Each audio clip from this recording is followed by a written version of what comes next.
사람들이 저한테 영화 학교를 다녔냐고 물어보면 저는 아니요, 전 영화를 보러 다녔습니다 라고 말합니다.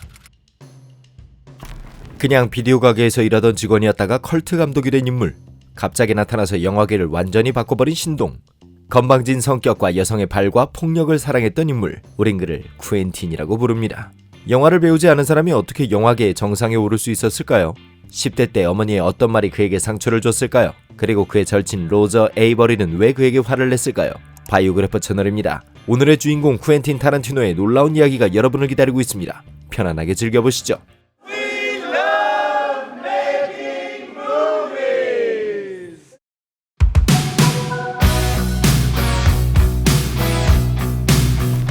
쿠엔틴 타란티노는 1963년 테네시주 녹스빌에서 태어났습니다. 벌써 이름부터 영화에서 유래됐다는 자체가 영화가 그의 운명 자체였던 거겠죠. 쿠엔틴이란 이름은 TV 시리즈 건스모크에서, 또한 윌리엄 포크너의 The Sound and the Fury의 쿠엔틴에서 온 것이기도 합니다. 아버지였던 배우 지망생 토니 타란티노와 온전한 가정을 꾸릴 수 없었던 어머니 간호사 코니 맥큐는 쿠엔틴이 겨우 2살이었을 때 아이를 데리고 로스앤젤레스로 이사를 합니다. 감독은 인터뷰에서 그의 아버지에 대한 질문에 보통 건조하고 간결하게 답하곤 하죠. 사실 저는 그를 전혀 몰랐어요. 배우가 되고 싶어 했나 본데 지금은 단지 저와 한 핏줄이란 이유로 배우가 됐죠. 하지만 그는 결코 제 삶의 일부가 아니었습니다. 전 그를 몰랐어요. 코니가 쿠엔틴을 낳았을 때 그녀는 겨우 16살이었습니다. 임신은 예상치 못한 일이었고 아들이 태어나자 직장과 대학생활 그리고 육아를 혼자 해내야만 했죠. 여러분은 그의 어머니가 테네시의 트레일러 파크에 정신나간 알코올 중독자 할머니와 함께 쿠엔틴을 남겨두었던 이야기를 인터넷에서 쉽게 찾을 수 있을 겁니다. 그게 사실이라면 그의 영화에 소름 끼치는 트레일러 장면이 자주 나오는 이유가 설명되겠군요. 하지만 쿠엔틴이 영화를 알게 된 건 어머니 덕분이었고 스크린 속의 세상은 그의 삶에서 빼놓을 수 없는 부분이 됐습니다. 저는 제 인생에서 영화를 가장 중요하게 두고 사랑했기 때문에 한 번도 잊은 적이 없습니다. 어린 시절부터 코니는 끊임없이 그녀의 아들을 영화관에 데려갔습니다. 보물을 고용하는 것보다 그게 더 저렴했으니까요. 어떤 사람들은 제가 지나치게 관대한 엄마라고 말들 합니다. 항상 쿠엔틴을 데리고 영화관에 갔고 소지품 검사를 한 적도 없죠. 그의 어머니는 이렇게 말했습니다. 곧 소년의 방은 포스터, 영화와 만화에 대한 신문 스크랩들로 가득 찼습니다. 쿠엔틴은 극장에서 처음으로 본 영화는 기억하지 못하지만 와, 영화로 이런 걸 할 수 있구나 라는 생각이 든 첫 번째 영화는 기억합니다. 그것은 1948년 영화 버드 에버트와 루 커스텔로 프랑켄슈타인을 만나다였는데 5살 때 TV로 이 영화를 본 후 에버트와 커스텔로 미라를 만나다를 보았는데 그는 이 영화가 그의 본 영화 중에서 최고였고 영화 예술의 최정상이라고 생각했습니다. 최고의 코미디와 최고의 호러가 결합한 위대한 영화, 이보다 더 멋진 게 뭐가 있겠습니까? 이사를 한 직후 어머니는 재혼을 했는데 그녀가 새로 선택한 사람은 음악가 커티스 자스토필이었고 쿠엔틴이 어린 시절과 젊은 시절 내내 품었던 그의 성유대입니다. 저는 그 당시에 타란티노라는 이름에 대해 아무것도 몰랐죠. 자스토필이 제 이름이었어요. 전 항상 그렇게 불렸으니까요.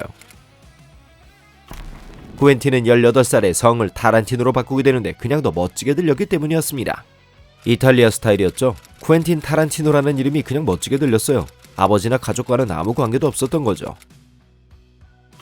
쿠엔틴은 친아버지를 딱 한 번 만난 적이 있다고 WTF 팟캐스트에서 말했습니다. 어느 날 제가 카페에서 무언가를 주문하고 있었는데 갑자기 그가 바로 거기에 있었던 거죠.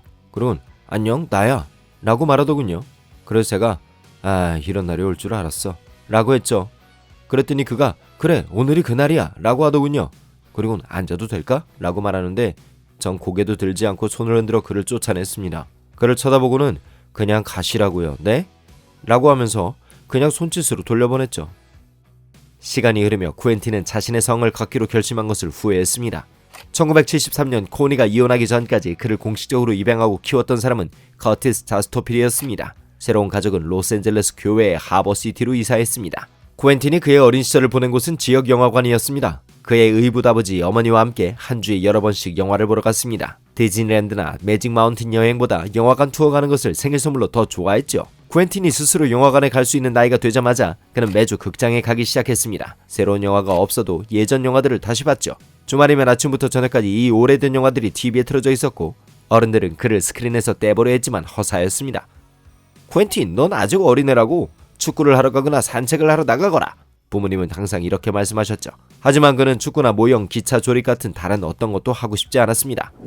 to remember back when you were in school and stuff, you know, and even in elementary school, there's always, you always have kids that have like a natural inclination towards something. Yeah. All right, some kids is sports, some kids it's study, some kids is cars, some kids is drawing. You know, there's always that kid in the back of the room, always like drawing, doing sketches. And with me, it was movies. The only difference is I had kind of this like weird tunnel vision, where it's like once I got into it, I didn't have room for anything else. All right. 8살 때 이미 쿠엔틴은 디즈니부터 스릴러와 범죄 영화까지 매우 다른 장르의 많은 영화들을 봤습니다. 70년대는 대단히 도전적인 영화들의 전성기였기 때문에 아주 어린 나이였지만 전 와일드 번치와 딜리버리언스와 같은 R등급의 영화들을 보고 있었습니다. 어머니는 영화 속에 어떤 유해한 것들이 있을 거라고는 생각하지 않았죠. 또래 부모들과 달리 쿠엔틴의 어머니와 의붓 아버지는 아이가 보는 영화의 장르나 나이 제한 따위를 신경 쓰지 않았죠. You know, my mom took me to see Carnal Knowledge and The Wild Bunch and all these kind of movies when I was a kid, and so like because you wanted to do it because she no, she just like movie's a movie. Yeah, There's right. nothing he's gonna see in a movie that's gonna mess him up. Right, exactly. You know, and it's like I mean, like, and there are some kids that is she still saying that? Yeah.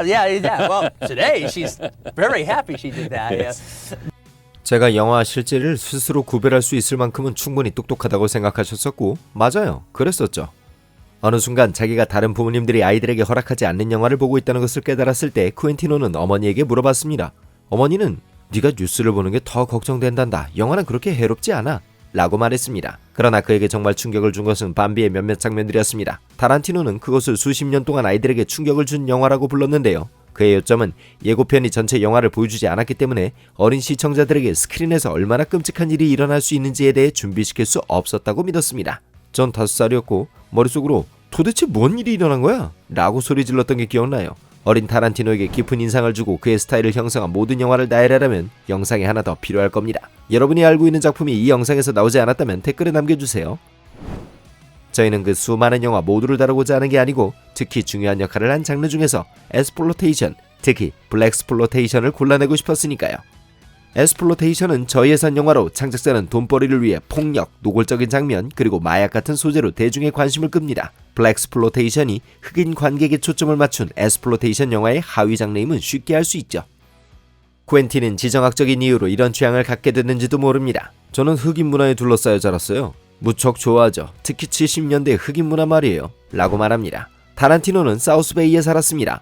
그리고 멀지 않은 곳에 흑인들과 라틴계 사람들이 많이 살았던 칼슨에는 새로운 에스플로테이션 영화들이 모두 바로 상영되는 영화관이 있었고 할리우드 주류 영화들이 도시에서 상영된 후 개봉됐습니다. 타란티노는 홀의 관객들이 영화에 매우 격렬하게 반응했던 걸 이렇게 회상했습니다. 사람들은 벌떡 일어서거나 소리를 질렀고 궁프 영화를 보면서는 권법을 따라하곤 했어요. 감독은 슬프게도 홈비디오의 등장과 함께 영화를 함께 보는 이 마법이 사라졌다고 말했습니다. 거기엔 진짜 할리우드 영화들이 모두 상영되는 델 아모 몰 극장도 있었고 저도 거길 다녔죠. 기본적으로 저는 영화관에서 제 평생을 보냈어요. 그라인드하우스와 아트하우스에 자주 다녔고 둘 다 좋아했죠. 이런 게 제 스타일을 정의하는 것 같아요. 그러니까 전 제 자신에게만 흥분하는 그런 예술적인 사람은 아니에요. 스튜디오들은 지루한 영화를 만드는 걸 두려워하죠. 제 작품들은 명확하지 않을 수는 있지만 현학적이진 않아요. 저는 양치기가 하나님과 삶을 고민하는 영화는 절대로 안 만들 거예요. 그는 B급 영화를 특히 좋아했는데 특히 팝 시네마의 교황이나 뉴 할리우드의 영적 대부라는 별명을 가진 저 로저 커먼의 작품을 좋아했죠. 브라이언 드 팔마, 장르 고다르 같은 감독들을 특히 좋아했습니다. 타란티노가 감독이 되기로 결정했을 때 레오네의 영화 원스 어폰 어 타임 인 아메리카가 개봉되었습니다. 그건 연출에 관한 교과서였어요. 훌륭한 롤모델이었죠. 전 캐릭터가 화면에 어떻게 나왔다가 사라져야 하는지 분명히 이해할 수 있었어요. 이런 감독들이 다 제 선생님이었던 셈이었죠. 라고 타란티노는 회상합니다. 타란티노가 어렸을 때 사랑했던 에스플로테이션, 스파게티 웨스턴, 프랑스 뉴 웨이브 등의 다양한 장르들에서 나온 가장 인상적인 비주얼적 솔루션과 줄거리 전개들은 그의 작품에서 새로운 생명을 얻게 됩니다. 인생이 잘못될 위기에서도 그를 구한 건 영화에 대한 그의 열정이었습니다. 만약 제가 영화를 그렇게 사랑하지 않고 배우가 되고 싶지 않았다면 전 아마 범죄자가 되었을 거예요. 그 생활의 로맨스에 아주 매료됐었거든요. 10대 때 전 확신했죠. 9to5로 힘들게 일하는 사람이 되진 않을 거라고요. 그냥 원하는 건 다 가져야만 했죠. 바보 같은 일들로 카운티 교도소에 수감된 적이 3번 있었는데 전 벌금을 내느니 감옥에 가는 게 더 낫다고 생각했었어요. 분명히 타란티노는 나이가 들어서도 법적으로 문제가 있었습니다. 주차요금을 내지 않아 한동안 운전을 못하게 된 적도 있었죠. 뉴욕 포스트는 조사 결과 타란티노가 한 번도 체포된 적이 없다고 했는데 타란티노는 나쁜 저널리스트들이 일을 제대로 못한 거라고 자기만의 방식대로 반응했습니다. 제가 자라고 놀았던 동네에 대해 상상도 못할 거예요. 이 자리에 오기 위해 전 거길 떠나야만 했죠. 초기 인터뷰에서 그는 말했습니다. 하지만 전 두려워하지 않았어요. 그때 전 제가 세상에서 제일 쿨하다고 생각했죠. 어떤 놈이 제게 다가오면 전 위협적인 태도로 상대해줬어요. 어른이 될 때까지 그는 어떤 문제에서도 벗어날 수 있다고 생각했습니다. 하지만 지금은 좀 더 어른으로 살아가면서 안전한 삶에 더 관심을 쏟고 있다고 말하죠. 이제 세상에서 제일 쿨한 놈이 되는 건 별로 중요하지 않게 된 거죠. 타란티노가 쉽게 불량배가 되거나 큰 문제에 휘말릴 수 있었던 건 분명하지만 대신에 그는 영화 안의 불량배들을 보고 책으로 읽었습니다. 어린 시절 쿠엔틴은 영화 외에도 만화와 호러 잡지, 또 이후에는 펄프 소설이나 영화를 소설화한 책들까지 좋아하게 됩니다. 어느 날 그는 부모님에게서 배지 오브 아너라고 불리는 경찰관들에 관한 시리즈의 책을 발견했는데 그걸 읽고서 너무 좋아 책을 더 많이 읽고 싶어졌죠. 어느 날 그의 모험가적인 성격과 영화와 독서에 대한 사랑이 역효과를 낳은 적도 있었는데 쿠엔틴이 15살이었을 때 그는 지역 K마트에서 엘모 레너드가 쓴 더 스위치라고 불리는 소설을 발견했습니다. 그 책은 두 명의 전직 사기꾼이 납치를 시도하는 내용이었는데요. 어린 타란티노는 이거 꽤 멋진 영화가 될 것 같아 라고 생각하고 책을 훔쳤습니다. 그가 체포되고 토런스 경찰서에서 훈방된 후 타란티노는 그의 어머니와 긴 시간 진지한 대화를 나누어야만 했고 여름 내내 외출 금지를 당해야만 했죠. 오직 로미오와 줄리엣 같은 연극이 열리는 토런스 커뮤니티 극장에 가기 위해 외출하는 것만 허락됐습니다. 쿠엔틴은 여름의 대부분을 영화에 대해 생각하며 무슨 수를 써서라도 그놈의 책을 훔칠 계획을 하며 보냈습니다. 만약 제가 이 모든 문제들 때문에 그 책을 얻지 못한다면 전 그냥 지는 거였죠. 그래서 전 다시 K마트로 돌아가 그 책을 성공적으로 훔쳐내었습니다. 타란티노는 회상했습니다. 쿠엔틴이 스위치를 선택한 건 매우 상징적인데 왜냐하면 수년 후 엘모 레너드가 그의 오래된 캐릭터들 중 몇몇이 나오는 럼펀치라는 다른 책을 냈기 때문입니다. 그리고 이 책은 타란티노의 영화 제키 브라운의 기초가 되죠. 아주 오랜 시간 후의 얘기지만요. 그는 그의 열정과는 거리가 먼 학교에 가야만 했습니다.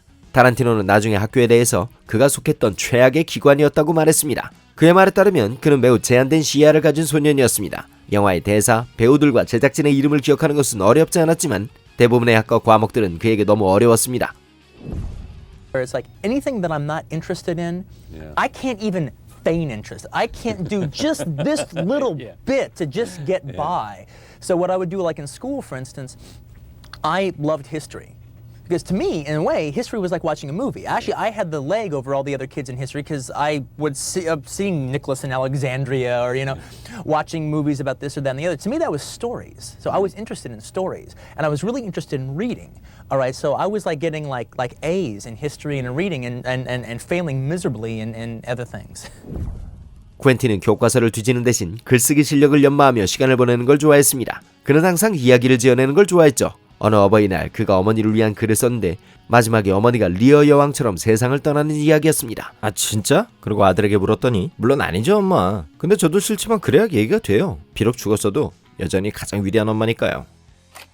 쿠엔틴은 14살의 나이에 피츠버즈 선장과 엔초비 강도라는 그의 첫 대본을 썼고 코미디 스모키 앤 더 밴디트에서 영감을 받은 것이었죠. 그건 피자 배달부 강도가 그와 함께한 여성과 바람을 피운다는 것에 관한 것이었습니다. 하지만 그녀의 아버지는 그녀가 단순히 엔초비 강도에 의해 납치되었다고 확신했고 경찰에게 그들을 쫓으라고 신고한다는 내용이었죠. 물론 이 모든 것은 훌륭했지만 작은 문제가 있었는데 그가 공부를 등한시하고 대본을 쓰고 있었다는 것이었죠. 수업 중에 대본을 쓰고 있는 걸 선생님에게 걸린 후 그는 어머니에게 심하게 혼이 났습니다. 그리고 너의 그 잘난 작가로서의 경력 따위는 이제 끝이야 라며 꾸짖었습니다. 어린 쿠엔틴은 어머니의 비아냥에 깊은 상처를 받았고 이렇게 생각했습니다. 좋아요 엄마. 제가 성공한 작가가 돼도 엄마에겐 단 한 푼도 안 줄 거야. 집도 여행도 엄마를 위한 고급 세단 따위 같은 거 꿈도 꾸지 마. 그 따위 말을 했으니까 어떤 것도 기대하지 마. 그리고 그는 약속을 지켰습니다. 네, 집은 아니고 세금 내는 정도는 도와드렸죠. 캐딜락이나 집 같은 건 안 사드렸어요. 쿠엔틴은 당신이 아이들을 키우면서 하는 당신의 말에 결과가 곧 따라올 거라고 확신합니다. 결국 어머니는 아들이 공부를 열심히 하지 않을 거란 걸 받아들였습니다. 쿠엔틴이 16살이 되던 해 어머니는 일자리를 찾을 거란 걸 조건으로 그가 학교를 그만두도록 허락했습니다. 타란티노의 첫 번째 직업은 매우 독특했습니다. I'm so not interested in porno films. I can't tell you, all right? But the first job I got was working for this guy who had a bunch of, those newspaper racks with all the sex rags in it. Right. Well, he owned a whole bunch of newspaper racks. And what we would do is he would drive around all night long in his van and we would just collect the quarters and put in new papers, all right? So first I did that. That was my first official job. 쿠엔틴은 성인 영화가 상영되는 부스케스 이어러에서 영화관 직원으로 일했습니다. 그 당시 그는 16살이었기 때문에 일을 하기 위해 나이를 속여야만 했죠. 저는 포르노 영화에 특별히 관심이 있었던 적은 없었어요. 단지 그 일이 필요했을 뿐이었죠. 쿠엔틴은 그곳에서 약 1년간 일을 하고 있었습니다. 그리고 나선 그는 전화로 영업을 하거나 비슷한 일을 하면서 주말에는 연기를 공부했습니다. 글쓰기에는 열정적이었지만 오랫동안 그는 시나리오 작가나 감독이 아니라 배우가 되기로 계획했습니다. 타란티노는 약 6년 동안 연기를 공부하고 있었고 그의 첫 번째 선생님은 배우 제임스 베스트였습니다. 놀랍게도 전 25이 넘도록, 아니 그보다 더 나이를 먹어도 인생에서 뭘 해야 할지 모르는 사람들을 봐왔어요. 제가 기억하는 한 전 어려서부터 배우가 되고 싶었던 걸 알고 있었죠. 영화를 좋아하는 사람이라면 제일 매력적일 수밖에 없죠. 연기는 제가 인생에서 유일하게 배운 거고, 그리고 아주 좋은 선생님들로부터 배웠어요. 하지만 점차 타란티노는 그의 우상들이 배우가 아니라 브라이언 드 팔마와 같은 감독들이라고 생각하면서 그가 동료 학생들과 다르다는 것을 깨닫기 시작했습니다. 그리고 연기뿐만이 아니라 영화 감독이 되고 싶다고 결정했습니다. 그럼에도 불구하고 그는 연기를 포기하지 않았습니다. 그의 선생님은 배우 알렌 가필드였습니다. 전 여전히 연기를 하고 싶었고 선생님의 광적인 팬이었습니다. 타란티노는 수업 시간에 무대 연출을 할 수 있었는데 그게 너무 좋았습니다. 선생님은 퀸틴 감독이 되고 싶나? 라고 물으며 네가 장면에 몰입할 때마다 이미 연출까지 맞춰놨구나 하는 생각이 드는구나 라고 하셨죠. 전 이 학교에서 많은 걸 얻었고 선생님은 제 멘토셨어요. 배우가 되기 위한 시도들은 특별히 성공적이지 않았고 항상 오디션을 보는 것도 아니었습니다. 퀸틴의 초기 연기 커리어에서 가장 뛰어났던 건 TV 시리즈 골든걸스에서 엘비스 프레슬리의 더블 역으로 짧게 출연한 것이었습니다. 아마 이 역할을 맡게 된 것도 몇 년 동안 그가 컬트 아티스트처럼 보이려고 노력했기 때문일 겁니다. 저는 퐁파도르를 입었고 머리는 검은색으로 염색하고 구레나룻도 있었습니다. 제가 얼마나 닮았는지 모르겠지만 그를 닮으려고 꽤나 노력했죠. 연기가 잘 되지 않았지만 타란티노는 연기학교가 각본과 감독에 대한 모든 것을 가르쳐줬다고 믿었습니다. 저는 영화학교를 다니지는 않았지만 연기를 공부했죠. 대부분의 감독들은 연기에 대해 잘 몰라요. 수업 시간에 쿠엔틴은 다양한 연기 스케치들을 보여줘야 했는데 섹스피어의 희곡들이나 테네시 윌리엄스 같은 고전들을 선택하는 대신 그가 가장 좋아하는 영화의 장면들을 연기했습니다. 게다가 그는 가장 적절하다고 생각하는 대로 바꾸면서 스스로 다시 써봤죠. 맘에 드는 건 취하거나 아니면 과감히 버리고 장면 안으로 들어가 리듬을 찾으며 직관의 지시에 따르는 그의 작업 방식이 이렇게 만들어지죠. 한때 타란티노는 자신의 이웃이자 클래스메이트였던 로니와 함께 영화 마티의 한 장면을 연출했는데 이 대본은 유명한 오스카 수상자인 페디 차예프스키가 쓴 것이었죠. 타란티노는 캐릭터의 대사 장면을 작성해서 로니에게 주었습니다. 그런데 로니는 원작을 가지고 있었던 거죠.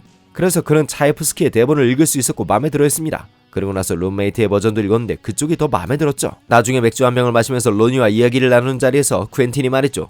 있잖아. 사실 난 이런 과정이 내가 대사를 더 잘 쓰게 만들어주는 것 같아. 점점 더 나아지고 있는 것 같아. 그러자 로니가 진지하게 말했죠. 무슨 말을 하는 거야? 네가 차예프스키보다 더 나아. 누군가가 절 칭찬하거나 제 글에 대한 격려를 해준 게 이게 처음이었고 그날부터 전 더 진지하게 받아들이기 시작했죠. 하지만 이런 칭찬에도 불구하고 그는 여전히 다음에 뭘 해야 할지 정말로 깨닫지 못했습니다. 퀸틴은 말합니다. 돌이켜보면서 타란티노는 18살에서 22살의 기간이 그의 인생에서 가장 불행했다고 말했습니다. 전 제가 여자들이 보기에 흉측했다고 확신해요. 전 정말로 세상에서 제가 제일 외롭다고 느꼈죠. 학교를 너무 일찍 그만뒀기 때문에 친구도 없었고 정말로 세상과 갈등을 겪고 있었어요. 그때 전 그나마 제가 좋아하던 연기 수업을 그만뒀죠. 그 당시 저의 가장 친한 친구는 저보다 훨씬 더 심한 우울증에 걸린 친구였는데 우린 말 그대로 한심했고 그냥 그렇게 한심한 상태로 남아있었죠. 어느 순간 얼굴이 문제일지도 모른다는 생각에 그는 턱을 깎아버리고 성형외과를 찾았지만 의사는 개성 있는 외모라며 수술을 만료했습니다. 그에게 기쁨을 가져다준 유일한 것은 영화였습니다. 타란티노는 언제나처럼 그의 모든 여가 시간을 영화관에서 보내고 있었죠. And this is a guy talking pretty much through most of my 20s had nothing but bad luck at all. My joke used to be from 19 to 28, all right, was or 27 or something like that was if you wanted to send a letter to me, you could write it to Quentin Tarantino on the outskirts of the film industry. If you'd have sent it there, I'd have got it because that's right where I was. 퀸틴은 22살에 맨해튼 해변에 있는 비교적 작은 비디오 대여점인 비디오 아카이브에 취직하면서 아주 신나했습니다. 감독은 진짜 하고 싶던 일은 아니었지만 제가 좋아하는 영화와 관련되었던 일이었으니 충분히 신났죠. 그리고 성격도 정말 많이 좋아졌어요. 라고 말했습니다.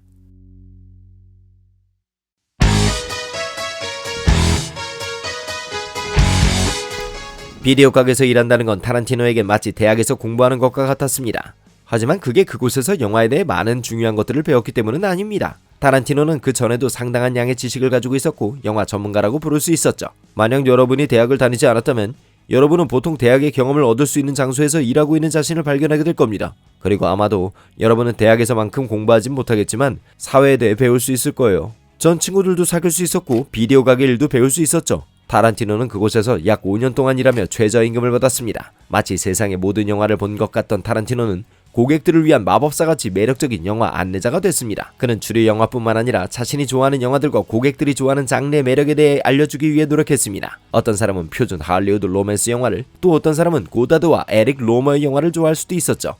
감독이 되기 전까지 제게 가장 최고의 직업이었어요. 새로운 곳에서 타란티노는 마침내 비슷한 생각을 가진 사람을 만나게 되는데 영화 킬링 조로 유명한 감독이자 시나리오 작가인 로저 에이벨이었습니다. 처음에 그들은 영화에 대해 누가 더 많이 알고 있는지에 대해 약간 경쟁적이었습니다. 하지만 그들은 서로가 다른 사람들이지만 같은 취향을 가지고 있다는 걸 깨달았습니다. 마치 운명 같았죠. 비디오 대여 직원과 단골 손님이었던 그들은 마치 가족처럼 빠르게 친구가 되었고 영화에 대해 토론하고 자신만의 영화를 찍는 환상에 대해 이야기하며 며칠씩을 보냈습니다. 전 사실상 그곳에서 몇 년 동안 살다시피 했죠. 우린 일이 끝나면 가게를 잠그고 밤새 영화를 봤습니다. 때때로 로저와 저, 그리고 우리의 친구였던 스콧이 새로운 비디오들을 가져와서 함께 봤죠. 돈이 얼마가 들던 가져와서 보고는 다시 갖다 놨죠. 쿠엔틴은 항상 말을 잘하는 사람이었어요. 유일한 차이점은 지금은 모든 사람들이 그의 말을 듣는다는 거죠. 타란티노는 동료였던 그레이스 러블레이스와의 첫 번째 관계를 비디오 가게에서 일하면서의 가장 멋진 기억이라고 부릅니다. 쿠엔틴은 정확히 그녀에게 호감을 가져 고용했습니다. 그레이스는 타란티노가 사랑에 빠진 첫 번째 여자친구가 됐고 서로 사랑하게 됩니다. 그들은 1989년부터 1991년까지 데이트를 했고 여전히 전 애인에 대해 다정한 기억을 가지고 있죠. 쿠엔틴은 말하기를 그 당시 비디오 가게는 이상하게도 유명해진다는 게 어떤 건지에 대해서 미리 알게 해줬어요. 그 가게가 있던 맨하탄 해변에서 우린 꽤 유명했기 때문인데요. 길을 걸으면 사람들이 어이 쿠엔틴 안녕 하고 인사했죠. 모두가 저를 알고 있었어요. 전 비디오 가이였으니까요.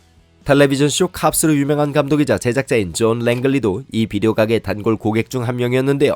어느 날 그는 이 전도 유명한 친구들에게 기회를 주기로 결심했습니다. 그는 에버리와 타란티노에게 돌프 런드그렌의 운동 비디오 맥시멈 포텐셜의 제작 조수로 일할 수 있도록 초대했습니다. 타란티노의 회고록에 따르면 관리자가 꽤나 못되게 굴었음에도 불구하고 재밌었다고 하네요. 타란티노는 자신과 에버리가 총격 사건이 일어난 잔디밭에서 개똥을 치워야 했던 순간을 영원히 기억할 겁니다. 타란티노에 따르면 우린 개똥을 퍼올리고 제작자들은 그냥 놀고만 있었어요. 저와 로저는 이건 진짜 역같은 일이구만 이라고 말했죠. 우린 나중에 우리가 감독이 되면 어떤 감독이 될지에 대해 이야기했고 전 내가 감독이 되면 PA들과 함께 그 개똥을 풀 거야 라고 말했죠. 펄프 픽션을 찍을 때 밖에서 무언가를 촬영하고 있었는데 거기에 풀무더기와 개똥이 있었고 쿠엔틴은 PA 몇 명을 잡고는 거기 그 개똥 좀 치워 라고 말하곤 좋았어 라고 말하며 그들과 합류해 같이 일했습니다. 전 갚아야 할 빚이 있었거든요.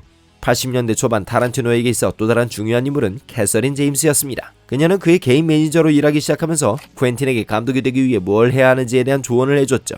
캐서린 제임스는 전혀 알지 못하는 사람들에게 보여줄 저예산 영화를 만들고 적어도 3개의 대본을 써보세요 라고 말했습니다. 타란티노는 바로 그 일을 했죠. 1983년 그는 감독으로서 첫 도전을 합니다. 그의 친구 스콧 맥일과 함께 그 대본을 썼고 단편 영화 러브 버즈 인 번디지를 촬영하기 시작했습니다. 하지만 영화 제작자들이 그 작품에 실망했기 때문에 그 영화는 세상에 나오지 못했고 맥일은 그 영화를 단호하게 태웠다고 합니다.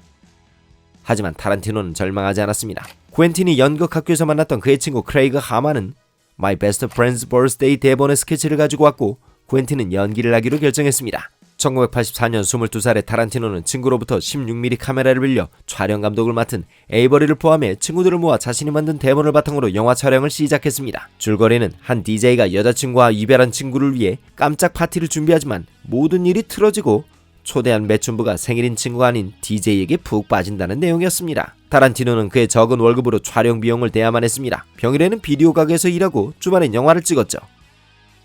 그 촬영은 약 3년간 계속됐는데 돈이 너무 없어서 이 시간 동안 타란티노는 영화에 전념할 수 없었습니다. 하지만 마침내 작업을 마쳤을 때 그는 결과에 아주 실망했어야 했죠.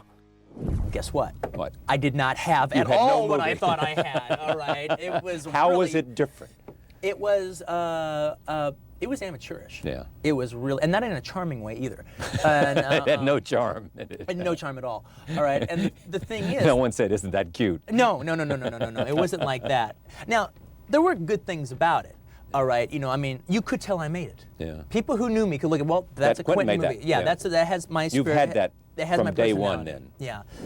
이건 한동안 그를 좌절케 했습니다. 3년 동안 밝은 미래로 갈 티켓 같은 데뷔작이 될 영화를 찍으며 근근히 살아가고 있었는데 결국 편집을 끝낼 의미조차 없겠다는 걸 깨달았다면 어땠을까요? 소문에는 영화의 일부를 작업실 화재로 잃어버렸다는 얘기도 있었지만 사실 에버리에 따르면 타란티노는 이미 그 영화에 대한 흥미를 잃었다고 합니다. 이 타격에서 회복한 쿠엔틴은 그 상황을 다른 각도에서 보기로 합니다. 그는 촬영의 끝에 찍은 장면들이 전에 찍었던 것들보다 낫다는 걸 발견하곤 점점 나아지고 있다는 신호로 받아들였고 다음 영화에서 뭘 해야 될지 알게 됐죠. 그 자체가 공부가 된 것이었습니다. 타란티노는 영화 학교에 6만 달러를 쓰는 것보다 영화 한 편에 6만 달러를 쓰는 게 더 낫다고 생각합니다. 그 과정에서 여러분은 어떤 상황에서도 촬영하고 벗어나는 법을 배울 수 있을 겁니다. 그는 연출 교과에서 어떤 것도 배우지 않았습니다. 전 그런 것들을 전혀 안 봤어요. 렌즈 같은 것들에 관한 기술 서적들을 읽으려고 했지만 그런 건 되려 저를 혼란스럽게 했고 머리만 아프게 했어요. 대신 전 제한된 파트너십을 형성하는 방법이나 돈을 버는 방법에 관한 책들을 읽었습니다. 이런 실패가 감독이 되려는 그의 열망을 멈추지 못했습니다. 그는 새로운 대본을 쓰기 시작했고 곧 트루 로맨스가 나왔습니다. 조금은 내추럴 본 킬러스의 초안도 나왔죠. 비디오 가게가 아무리 잘 돌아가고 있어도 타란티노는 더 많은 걸 원했습니다. 그는 앞으로 나아갈 때가 되었다는 걸 깨달았죠. 결국 저의 야망은 저를 그곳에서 나오게 했어요. 이게 아주 무서운 건데 습관이란 건 강력하고 친숙한 환경에서 편안함을 느끼죠. 30살이 됐는데 여전히 비디오 가게에서나 일하고 있다는 걸 깨달았어요. 제 또래의 대부분의 사람들이 처한 상황이었지만 제 나이 사람들은 어떤 식으로든 생활비를 벌어야만 했으니까요. 1989년 타란티노는 비디오 가게를 떠나 작은 할리우드 영화회사 시네텔에서 시나리오 작가로 일하게 됩니다. 1990년 쿠엔틴의 경력에서 중요한 사건이 일어나게 되는데 바로 황혼에서 새벽까지 대본을 쓰도록 제안을 받은 거죠. 처음으로 글을 써서 돈을 받게 된 건데요. 작업비는 $1,500였습니다. 또 1992년에는 케이블 TV에서 개봉한 TV 영화 패스트 미드나잇의 대본을 재작업하는 일도 했습니다. 비슷한 시기에 그는 저수지의 개들의 대본을 완성했고 그 대본을 몇몇 스튜디오에 보내며 길을 만들기 위해 노력했습니다. 하지만 제작자들 중 아무도 트루 로맨스를 좋아하지 않았고 계속된 거절을 받아야만 했죠. 캐서린 제임스는 대본을 100개가 넘는 스튜디오에 보냈지만 기껏해야 지지부진한 반응을 받거나 격앙된 거절을 받기도 했습니다. 한 스튜디오 대표의 거절 편지는 다음과 같았습니다. 캐서린 씨, 감히 이따위 똥덩어리를 나한테 보내? 제정신이 아닌 거 아니야? 내가 어떻게 느끼는지 알고 싶어? 네 목 같은 쓰레기를 다시 돌려줄게, 망할 놈아. 그럼에도 불구하고 두드리면 열릴 것이라는 말을 믿을 만한 가치가 있습니다. 타란티노와 그의 매니저는 대본을 좋은 제작자에게 넘길 노력을 포기하지 않았고 결국 트루 로맨스는 토니 스콧의 관심을 끌었습니다. 감독은 그 안에서 가능성을 받고 $50,000의 판권을 구입했습니다. 내추럴 본 킬러스는 정말로 직접 만들고 싶었지만 투자자를 찾을 수 없었고 이 대본 역시 팔 수밖에 없었습니다. 전 항상 제가 겪었던 모든 좌절과 함께 포기하지 않았다는 사실이 아마도 제 인생에서 가장 자랑스러운 것 중 하나라고 생각해왔어요. 전 제가 계속 노력하지 않으면 결국 이루지 못할 거란 걸 알고 있었거든요. 쿠엔틴이 재능 있는 감독으로서 자신을 증명하기 전부터 가장 잘하는 건 사람을 사귀는 능력이었습니다. 1990년대 초 그는 클린트 이스트우드와 함께 더 루키의 공동저자로 알려진 스콧 슈피겔과 친구가 되었습니다. 어느 날 스콧은 쿠엔틴을 바베큐 파티에 초대했는데 거기서 배우 로렌스 벤더라는 또 하나의 소중한 인연을 만나게 되죠. 쿠엔틴 타란티노의 삶의 새로운 장이 시작된 게 바로 이 순간부터였습니다.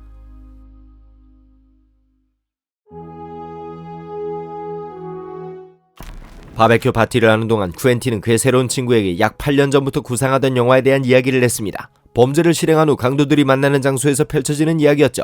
벤더는 그 아이디어를 좋아했고 타란티노에게 대본을 달라고 했습니다. 쿠엔틴은 대본을 아직 마무리 못했다고 얘기했지만 딱 3주 반 후 첫 번째 초안을 벤더에게 보낼 수 있었죠. 저수지의 개들의 대본을 읽은 로렌스는 그 영화를 제작하기로 결심하게 됐습니다. 좋은 투자자를 찾아서 본격적인 스튜디오 영화를 만들고 싶었죠. 하지만 타란티노는 생각이 달랐습니다. 수년 동안 제작자와 스튜디오에 연락을 취하려고 노력했지만 성공하지 못했기 때문에 그는 트루 로맨스와 내추럴 본 킬러를 판 돈을 투자해 16mm 카메라로 영화를 직접 촬영하기 위해 필사적이었습니다. 친구들도 배우로 쓰고 싶었죠. 적은 예산을 감안해 대본을 썼기 때문에 대부분의 장면은 한 장소에서 이루어집니다. 하지만 로렌스는 물러서지 않았습니다. 1년만 시간을 줘. 그때까지도 관심을 갖는 사람이 없으면 오케이. 아마추어 영화로 만드는 걸 도울게.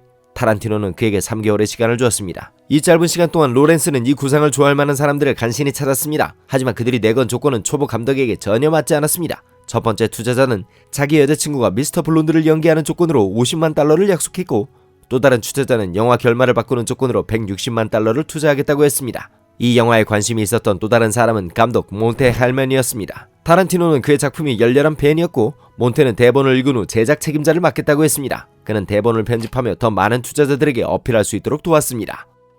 투자를 받는데 큰 문제 중 하나는 대부분의 장면이 한 방에서 이루어지기 때문에 영화가 약간 연극 같다는 것이었습니다. 사람들은 대본을 읽고 이건 영화가 아니라 연극인데 에큐티 웨이버 하우스에 올려보는 건 어때? 라고 말했지만 쿠엔틴은 계속해서 아니 시네마틱 할 거야 라고 설명해야 했습니다. 저수지의 개들에서 제가 큰 자극을 받는 것들 중 하나는 영화적인 형식에서 연극적인 요소들을 다룬다는 거예요. 한정된 공간에서 긴장이 풀리기보단 계속 쌓이고 캐릭터들이 떠나지 못하면서 영화 전체가 연기 중심이 될 거란 거였어요. 타란티노는 로케를 줄여야 할 이유를 잘 활용해서 서로를 믿지 못할 이유가 있는 캐릭터들이 좁은 공간에 갇혀 떠나지 못할 때 발생할 수 있는 폐쇄 공포증과 편집증의 느낌을 보여줬습니다.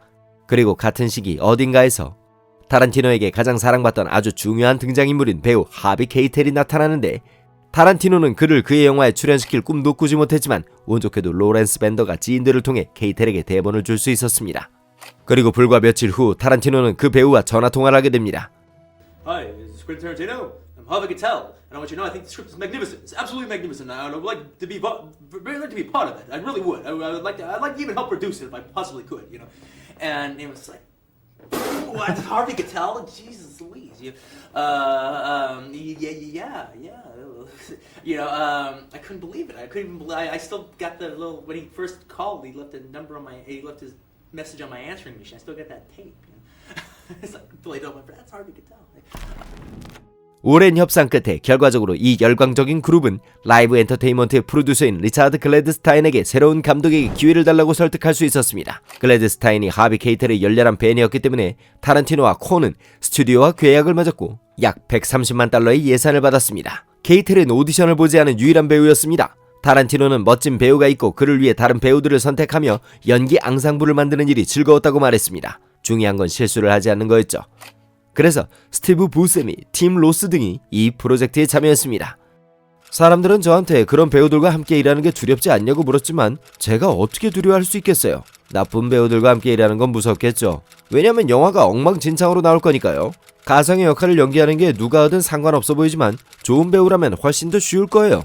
왜냐하면 모든 걸 완벽하게 해낼 거니까요.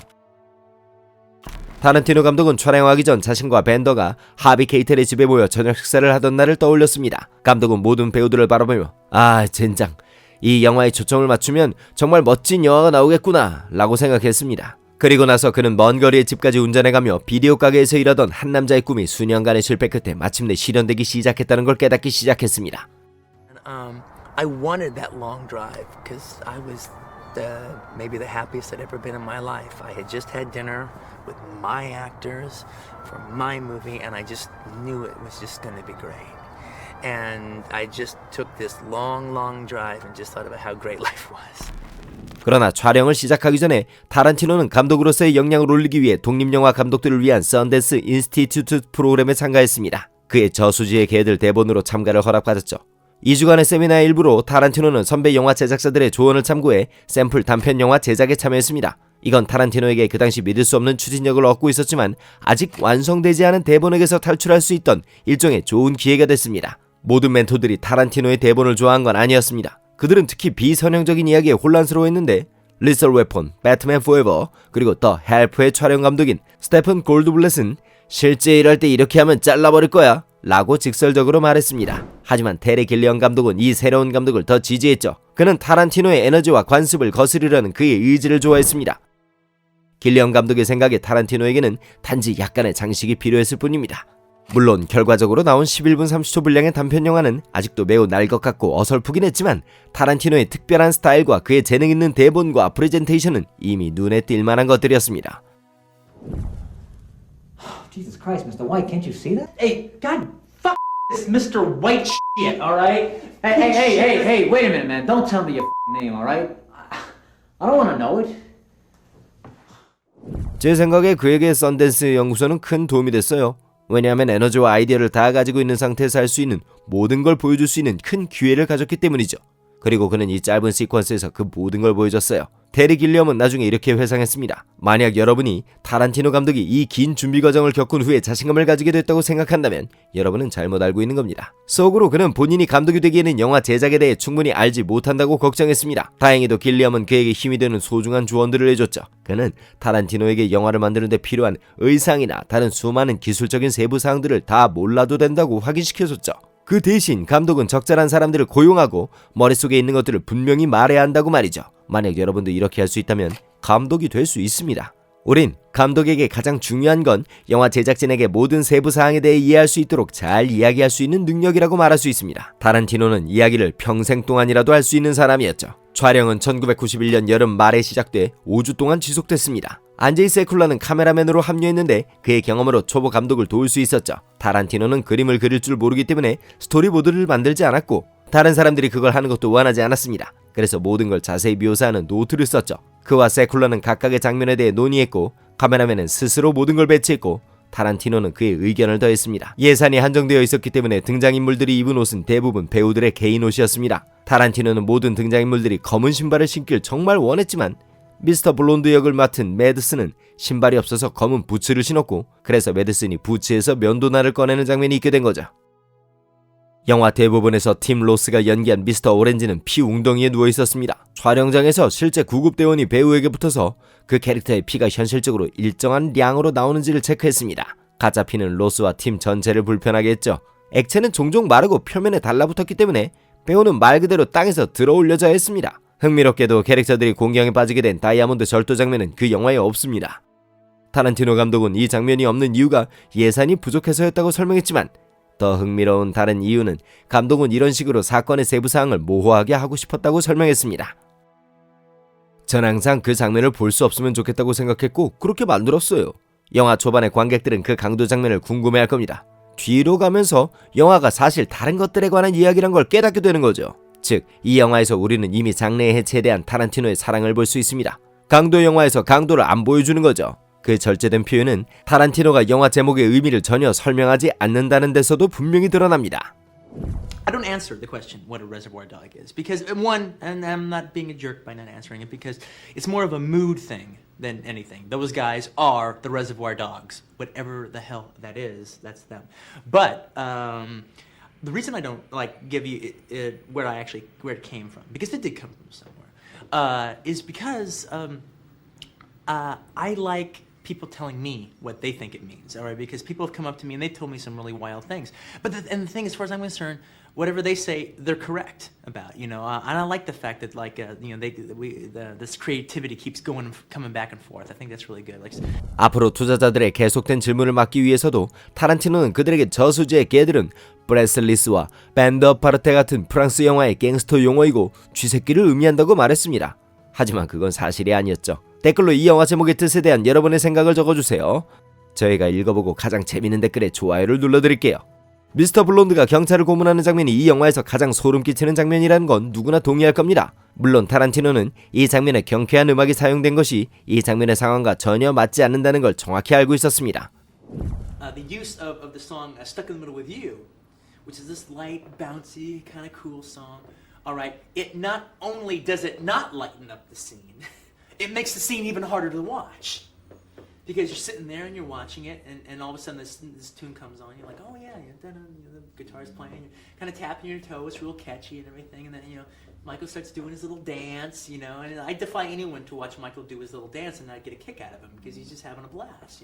And then boom, the hard stuff starts. All right, and you're like, Jesus Christ. And you're sitting there watching that, but it's too late. You're already a co-conspirator. You enjoyed the song. You enjoyed his dance. Now you got to take the hard stuff. 70년대 히트곡을 배경으로 영화는 1992년 1월 썬댄스 영화제에 올라갔고 쿠엔틴은 북반구에 처음으로 가봤고 눈도 처음 봤습니다. 저수지의 개들은 영화제에서 큰 반향을 일으켰습니다. 평가는 엇갈려서 누군가는 감탄했고 누군가는 격렬하게 싫어했는데 확실한 건 모든 사람들이 이 영화에 대해 이야기했다는 겁니다. 쿠엔틴은 혼자 공부했지만 아주 유망한 감독으로 영화계에서 즉시 유명해졌습니다. 제 인내에 대한 완전한 보상이었죠. 라고 그는 말했습니다. 그의 잔인하고 대담한 데뷔가 센세이션을 일으켰음에도 불구하고 그 영화는 어떤 상도 받지 못했습니다. 타란티노는 나중에 이렇게 말했죠. 그건 아주 기분이 나빴어요. 좀 슬펐고 화가 났어요. 영화제가 끝났을 때 많이 참아서 다 엿먹으라고 해! 라고 말하고 말았죠. 물론 토론토 영화제 최우수 작품상과 시지스 영화제 최우수 각본상과 감독상을 포함한 다른 영화제에서 받은 상들로 위로를 받을 수 있었습니다. 곧바로 얻게 된 명성도 있었죠. 리처드 글래드스타인은 캐롤코 픽처스의 대표가 그에게 전화를 걸어 요트의 유명한 감독들을 많이 모아놓고 모두가 쿠엔틴을 만나고 싶어한다고 이야기했던 걸 회상했습니다. We screened the film as a midnight special screening in the Palais, and the day after that, When we would walk down the street, as we were goofy guys wandering around, you'd start to hear people going, Tarantino! And thus the legend of Quentin began. The auteur was born somewhat, as it should be in Cannes. 선댄스 영화제 상영 중 뉴욕 데일리 뉴스의 영화평론가 자미 버나드는 저수지의 개들의 효과를 관객들이 자신들에게 바로 다가오고 있는 기차를 보고 진짜라고 생각했다는 1985년 영화 라시오다트에 도착한 기차의 효과와 견주었는데, 버나드는 저수지의 개들은 이와 비슷한 파급 효과를 가지고 있으며 영화 속 폭력성은 특히 비판을 받았습니다. 그 이후로 지금까지 타란티노는 피비린내 나는 잔인한 감독 중 한 명으로 꼽힙니다. 감독은 범죄 영화에서 폭력적인 장면은 뮤지컬의 댄스 장면과 같은 기능을 수행한다고 생각합니다. 그는 영화 속의 폭력을 사랑하고 당신이 영화 속 폭력을 좋아하지 않는다는 건 마치 탭댄스나 코미디를 좋아하지 않는다고 말하는 것과 같다고 말합니다. 폭력을 좋아하지 않는다고 해서 영화에 나올 필요가 없는 게 아니니까요. In a way, they were kind of like I always kind of took it as a big compliment because I know the film isn't that violent. All right, it's So like why is it a compliment? because I did it well. I Yeah. mean, like the scenes I Oh, got. in to other them. words, they thought it was more violent than it was. I thought it was far more violent than it Yeah. was. All right. Now, in actually, quoting De Palma has said that when you do violence, you actually get penalized for doing it well. Yeah. Hacks don't get penalized for showing anything because it doesn't mean anything. Right. All right. So in a way, they're saying good filmmaking. All right. Especially since like the movie is a talking heads movie, it's people talking to each other for like the entire 90 minutes with like 3 acts of violence in the movie. The most notorious one you don't even see on screen. All right. So it's like, well, thanks. 전 영화에서 폭력으로부터 큰 자극을 받고 영화에서는 폭력을 즐길 수 있지만 현실에서 폭력은 완전히 혐오스럽다고 말하는 걸 전적으로 인정합니다. 완전히 맞는 얘기라고 생각해요. 서로가 완전히 모순된 얘기가 아니란 거죠. 1994년 옵저버와의 인터뷰에서 전 하인덴부르크 비극에 관한 영화를 보면서 영화로서 감상할 수 있지만 실제로 발생한 끔찍한 사건임은 여전히 느낄 수 있어요. 이건 완전히 다른 얘기죠. 라고 얘기합니다. 제 폭력이 여러분이 무감각하게 되지는 않을 겁니다. 어느 비디오 가게나 공포영화 코너나 액션영화 코너에 가면 10편 중 9편이 제 영화보다 훨씬 더 다채로운 폭력 장면을 보여주겠지만 전 여러분을 더 무섭게 하고 싶어요. 제 영화에서는 이런 일이 실제 사람들에게 일어나거든요. 그가 영화에서 절대 보고 싶지 않은 유일한 건 현장에서 진짜로 죽임을 당한 동물이나 곤충들입니다. 영화는 그렇게 믿겨지느냐가 문제예요. 영화에는 진짜 죽음이 나오면 안 되죠. 타란티노는 저수지의 개들 상영 중 가장 폭력적인 장면이 나오는 순간 사람들이 일어서서 나가버렸다고 회상했습니다. 감독은 언제부턴가 극장을 떠난 사람들의 수를 세기 시작했는데 33명이나 나간 적도 있었다네요.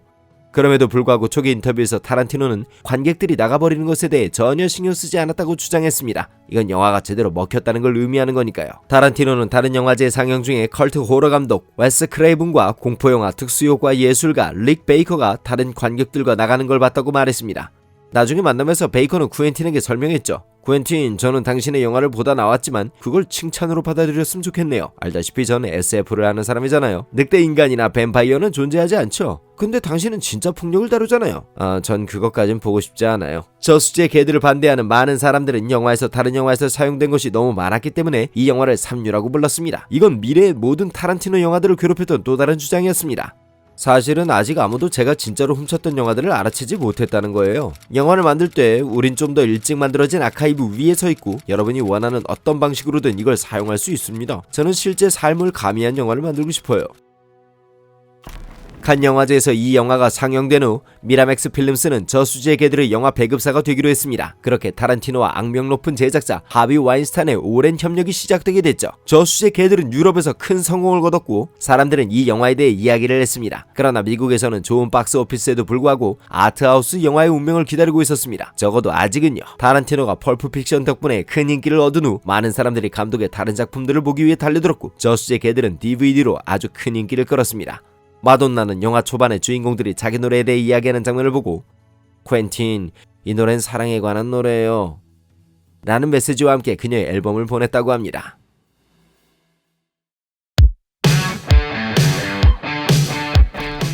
저수지의 개들 성공 이후 타란티노는 유명 스튜디오들로부터 편지와 전화를 받았습니다. 특히 그는 스피드나 맨인 블랙 같은 영화들에 대한 작업을 제안받았습니다.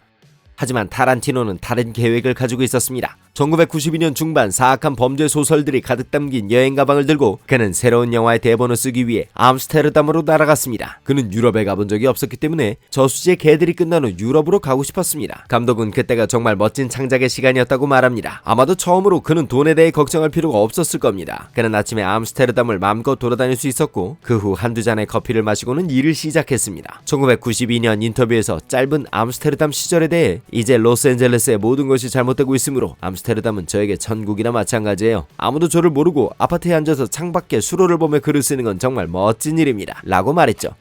그렇게 펄프 픽션의 초고가 등장하게 됩니다. 타란티노는 전화기와 팩스 없이 홀로 스튜디오 아파트에서 3개월을 보냈습니다. 그는 원칙적으로 컴퓨터나 타자기를 사용하지 않습니다. 전 대본을 쓸 때 문구점에 가서 80페이지 또는 100페이지 정도의 종이가 묶여있는 찍기의 편리한 노트를 삽니다. 그리고 자신에게 이렇게 말하는 거죠. 자, 공책이 있다. 여기에 펄프 픽션 같은 걸 써야지. 그러고 나서 저는 빨간색과 검은색 마커 3개를 사요. 그걸로 커다란 자의식을 만드는 거죠. 이건 심리학적인 거예요. 타란티노에 따르면 그는 철자와 맞춤법을 꽤 잘 못 쓰며 그의 초고는 미친 사람의 일기처럼 보인다고 합니다. 그래서 초기에 그는 그의 낙서를 알아볼 수 있는 친구들에게 타이핑을 쳐달라고 부탁했죠. 그를 도와 펄프 픽션을 타자로 쳐준 쿠엔틴의 여자친구 린다 첸은 다음과 같이 회상했습니다. 그의 글씨는 끔찍해요. 기능적으로 문맹이라고 볼 수 있죠. 한 페이지당 평균 약 9,000개의 문법 오류가 있고 제가 그걸 수정하고 나면 쿠엔틴은 그걸 다시 써넣기를 원했죠. 왜냐면 그는 이런 걸 좋아했으니까요. 타란티노가 그의 새로운 이야기를 곰곰이 생각하는 동안 그의 대본으로 촬영된 영화들이 극장에서 개봉됐습니다. 1993년 토니 스콧이 감독한 로맨틱 범죄 영화 트루 로맨스가 개봉됐는데 영화는 만화방에서 일하며 엘비스의 팬이었던 외로운 남자 클라렌스에 대한 이야기였습니다. 생일날 그는 영화관에서 엘라베마라는 이름의 멋진 젊은 여성을 만나 함께 밤을 보냈고 서로 사랑에 빠졌는데 그리고 나서 엘레바마에 대한 끔찍한 진실이 밝혀지며 금지된 물질, 2개의 시체 그리고 마피아와의 대결이 펼쳐지게 되죠. 타란티노는 그의 모든 영화들이 매우 개인적인 것이고 항상 대본을 쓸 당시에 자신의 상태를 표현한다고 여러 번 말했지만 트루 로맨스야말로 가장 자전적인 시나리오라고 꼽았습니다. 타란티노에 따르면 그는 주인공과 공통점이 많고 비디오 가게에서 일할 때부터의 친구들은 심지어 트루 로맨스를 보고 나면 우울함을 느꼈다고 했습니다. 그들을 과거로 데려다 주니까요. 타란티노는 이 영화를 처음 봤을 때 마치 많은 예산이 들어간 홈비디오나 회고록을 보는 것과 같은 이상한 느낌을 받았습니다. 제가 트루 로맨스를 썼을 때 전 여자친구가 없었어요. 전 항상 여자친구를 원했지만 한 번도 사귀지 못했죠. 트루 로맨스의 여주인공인 엘라베마는 제가 꿈꾸던 이상형까지는 아니었지만 제가 만났으면 하고 제가 정말 멋지다는 걸 깨닫게 해줄 만한 여자였습니다. 또 그녀의 친구 같은 역동성이 있었어요. 그건 그때 당시 제게 매우 중요한 거였죠. 오늘날까지도 사람들은 제게 로맨틱 영화를 찍을 건가요? 라고 묻습니다. 트루 로맨스 이미 찍었잖아요 하면 그들은 아니라고 하죠. 제 말은 정말 로맨틱한, 전 그 영화가 정말 로맨틱하다고 생각하거든요. 그럼 그들은 아니 폭력이 안 나와야죠 라고 해요. 아니 당신들 말은 그게 아니잖아요. 화내는 게 아니라 그냥 이해가 안 가는 거예요. 팬의 입장에서 생각해봅시다. 타란티노에게 있어 가장 로맨틱한 게 뭘까요? 영화관에서 쿵푸 영화를 보며 피어난 사람보다 더 로맨틱한 게 있을까요? 타란티노는 트루 로맨스 촬영장에 가지 않았고 제작 과정에 어떤 개입도 안 했습니다. 그럴 필요가 없었죠. 토니 스콧은 최소한으로 대본을 수정하긴 했지만 결말은 바꿨습니다. 타란티노는 처음에 이 결정에 대해 화를 냈지만 영화를 보고 나서 이해할 수 있었다고 합니다. 스콧 감독의 결말이 더 맞겠다고 동의하게 됐으니까요. 트루 로맨스 이후 타란티노가 대본을 쓴 또 다른 영화가 개봉됐습니다. 하지만 이번엔 결과가 너무 불만족스러워서 크레딧에서도 제작에서도 자신을 빼달라고 요청했습니다. 저수지의 개들 성공 이후 타란티노는 몇 년 전에 팔았던 내추럴 본 킬러스의 대본에 대한 권리를 되찾으려고 노력했지만 저작권자와 에이전트 사이의 오랜 분쟁 끝에 대본의 권리는 결국 올리버 스톤에게로 가게 되었습니다. 영화에서 늘 사회정치적 발언으로 유명했던 감독은 대본을 대폭 수정했습니다. 먼저 그는 구조를 바꿨는데요. 타란티노가 진짜 짜증났던 이유는 초점이 달라졌다는 것이었습니다.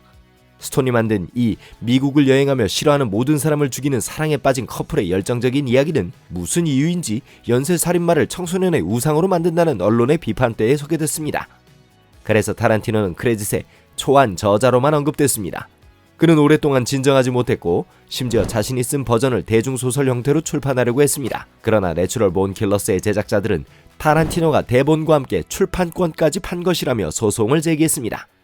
상황은 더 안 좋아졌고 폭력은 현실이 돼버렸죠. 한 번은 타란티노가 내추럴 본 킬러스의 제작자 중 한 명과 식당에서 마주쳐서는 주먹을 휘둘렀다는 이야기도 있었습니다. 결국에는 쿠엔틴은 대본을 출판할 수 있게 되었고 출판을 마치고 나서야 그는 영화를 받아들였습니다. 왜냐하면 그가 가장 걱정했던 건 실망스러운 영화와 자기가 엮이는 거였으니까요. 시간이 지나면서 쿠엔틴은 그 문제가 그와 스톤이 단지 작업 스타일이 다를 뿐이었던 걸 깨달았습니다. 타란티노는 모호함을 좋아했고 스톤은 영화에서 무슨 일이 일어나고 있는지 어떤 메시지를 담고 있는지를 정확히 알려주고 싶어 했습니다. 이 영화가 좋아요? 올리버의 작품이에요? 아님 싫어요? 그래도 올리버 작품이에요. 그의 실망은 1994년에 개봉한 또 다른 영화의 놀라운 성공으로 보상받았습니다.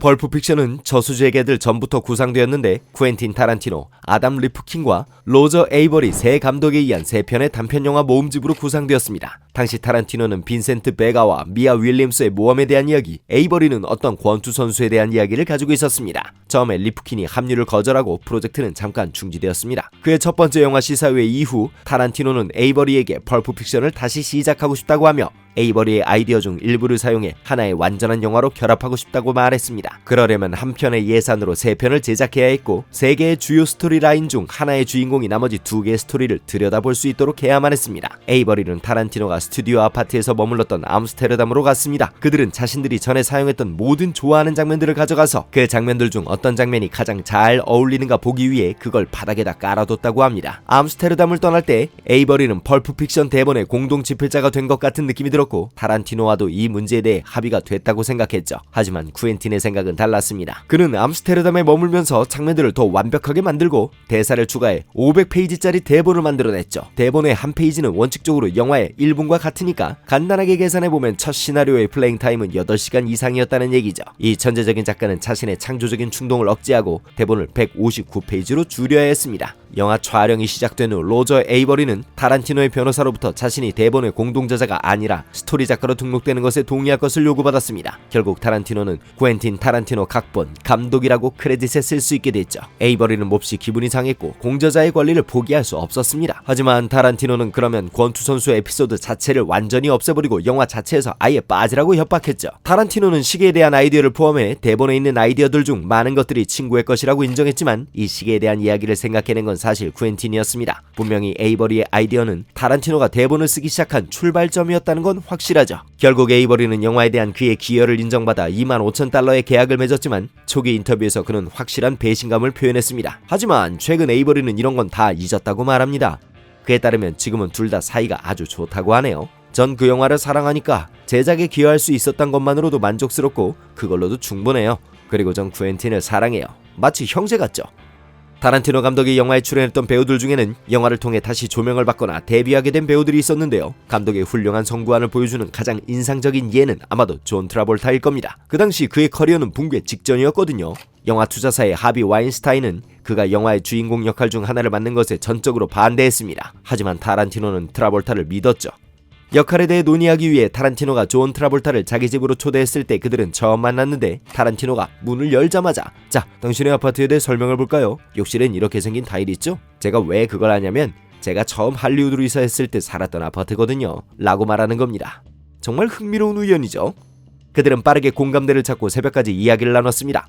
존은 진정한 신사였고 곧바로 친구가 됐어요. 라고 타란티노는 말합니다. 트라볼타 역시 칭찬을 아끼지 않았죠. 제가 20년 동안 연기를 해왔지만 쿠엔틴보다 영화 세트장에서 더 재밌게 노는 사람을 본 적이 없어요. 근데 또 그게 전염성이 있어요. 이 남자가 그렇게 즐긴다면 나도 저 배에 다 해지 하게 되는 거죠. 영화에 대한 지식과 취향은 아주 날카롭고 인간적으로 쿠엔틴의 순수한 에너지는 특별해요. 비난도 감탄도 기꺼이 받아들이고 피하지 않으려는 태도는 저를 겸손하게 만들더군요. 너무 부러웠어요. 두려움이라곤 찾을 수 없었으니까요.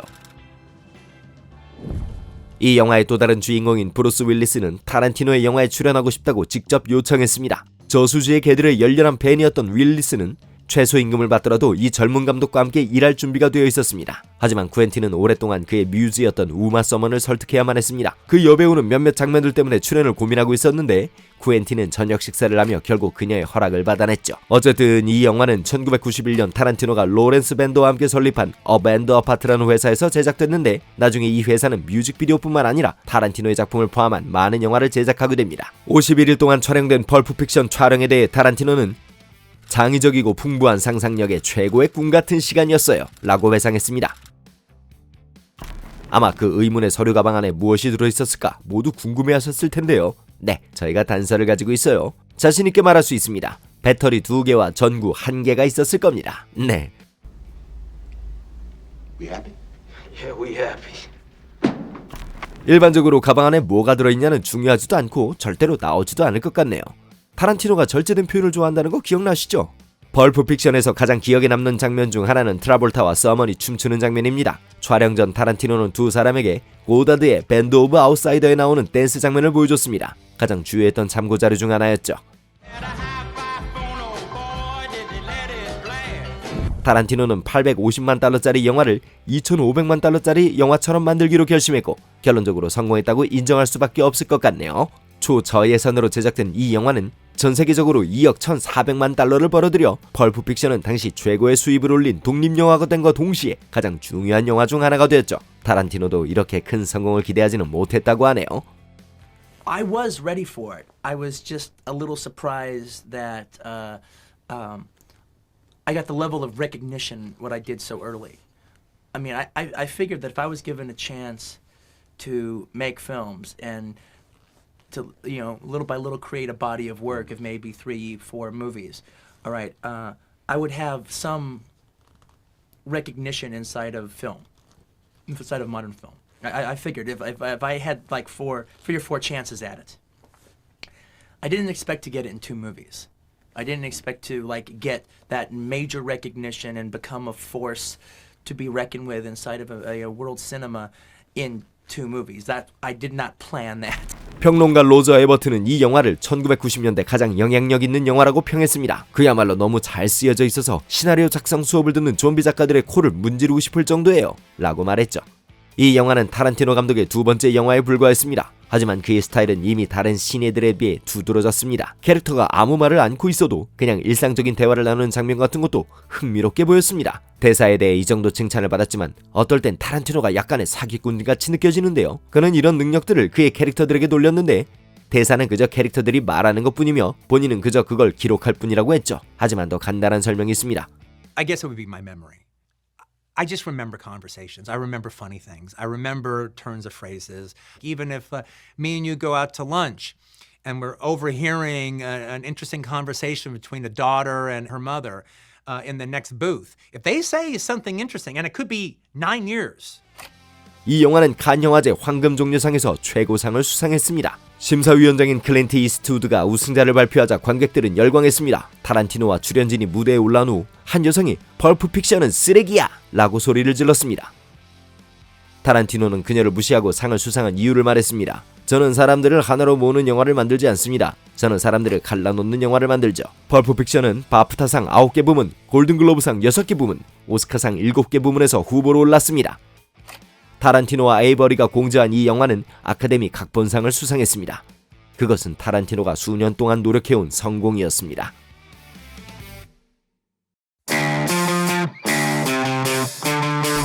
타블로이드들이 원더키드 감독이라고 부르는 타란티노의 매혹적인 2편의 영화가 개봉된 후 관객들은 다음 작품을 기대하고 있었습니다. 모든 사람들은 타란티노의 다음 작품이 소위 소포머 징크스에 걸릴지 궁금해했죠. 음악계에서도 당연하고 영화 감독들에게도 자주 일어나는 일이기도 하고 명작이었던 펄프 픽션을 능가하는 건 정말 쉽지 않을 테니까요. 하지만 모두가 놀랍게도 타란티노는 아무에게도 증명하지 않았고 새로운 프로젝트도 서두르지 않고 약간의 휴식을 취하기로 결정했습니다. 물론 아무것도 하지 않았다는 말은 아니었습니다. But it's like right now I don't know what it is I want to do next. I don't have a story that I'm burning to tell, and also making a movie is really hard. I mean, when I was like a film geek and everything, I'd look at like Fassbender's career and go, now that's a career to have. Like, you know, 30 films in 10 years, the way to go. Then I made a film and go, you know what? Life's a little too short to do that. You know, it's like climbing a mountain. I don't want to climb another mountain right after I get through with Everest. I want to like rest a little bit and then get up again. 이 시기 동안 그는 니콜라스 케이지와 시온 코너리가 주연한 더 락의 대본 작업에 참여했고 1994년 Sleep With Me라는 코미디 드라마에서 탑건의 동성애적 서브 텍스트에 관한 그의 유명한 이론을 말하기도 했죠. 그리고 그 다음해에는 로버트 로드리게스가 감독하고 그가 처음으로 유료 대본을 썼던 영화 황혼에서 새벽까지에 출연했습니다. 타란티노는 몇 년 전 토론토 영화제에서 그를 만나서 호텔 로비에서 약 1시간 반 동안 이야기를 나누며 빠르게 친구가 되었습니다. 나중에서야 감독들은 그들의 사무실이 가까이에 있다는 걸 알고는 서로의 다음 프로젝트 자료들을 서로 읽으면서 함께 시간을 보내기 시작했습니다. 타란티노는 영화의 감독이 아니었지만 조지 클루니와 짝을 이룬 이 영화에서 주요 역할 중 하나를 연기했기 때문에 이 영화의 창작에 중요한 영향을 미칠 수가 있었습니다.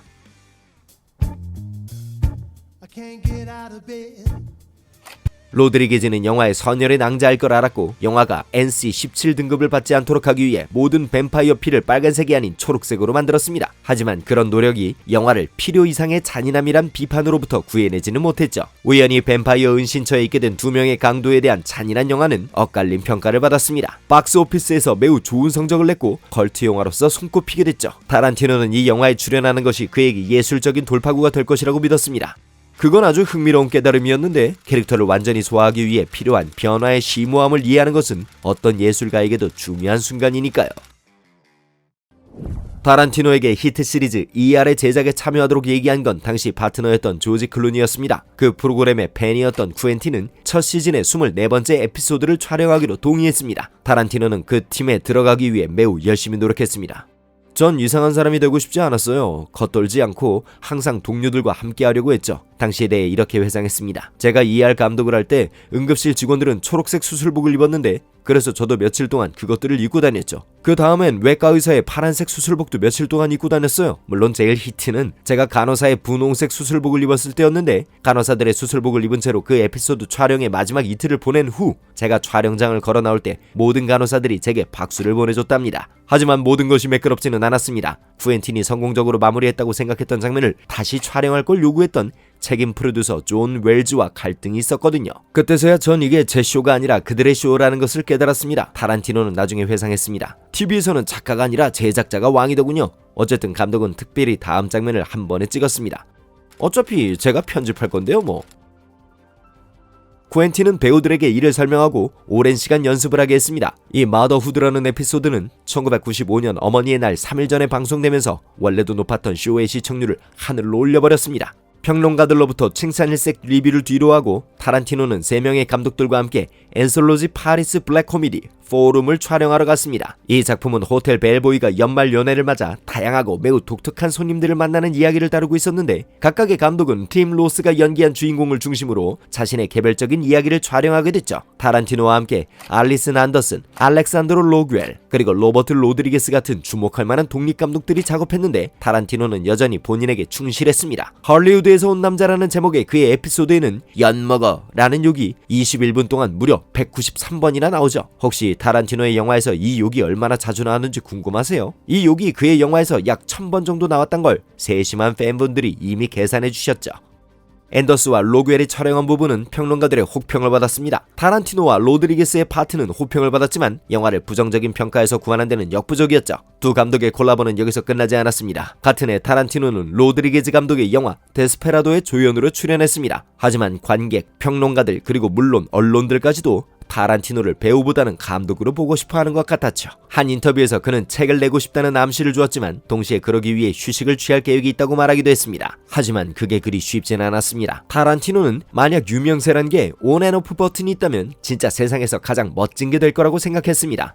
사람들은 정말 좋지만 전 규칙적인 삶을 살고 싶습니다. 최근에 겟시오리의 상영회에 가서 예약된 구역 말고 다른 데 앉아 영화를 본 적이 있는데 한 남자가 다가와 제게 사인을 해달라고 하더라고요. 아니 영화를 보고 있을 땐 안 되죠. 저도 당신처럼 영화를 보러 온 건데 그 정도는 존중해 줘야죠 하고 말했죠.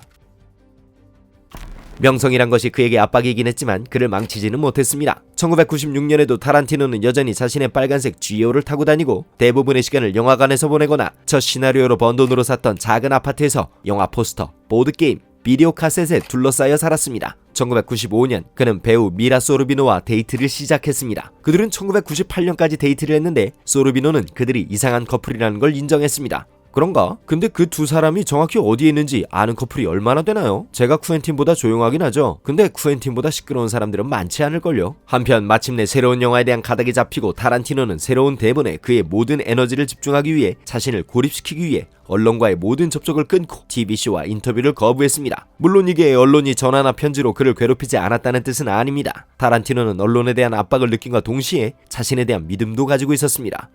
전 커리어적으로 아무것도 두렵지 않아요. 예술적으로도 당연하죠. 골목에서 야구방망이를 든 남자를 만나거나 집에 맨슨 가족이 들이닥치거나 광견병에 걸린 개가 뒷골목을 어슬렁거리는 건 두렵겠지만 예술적으로는 어떤 것도 두렵지 않아요. 게다가 내가 만약 두려움을 느끼게 된다면 되려 좋지. 그건 엄청난 에너지가 될 테니까요.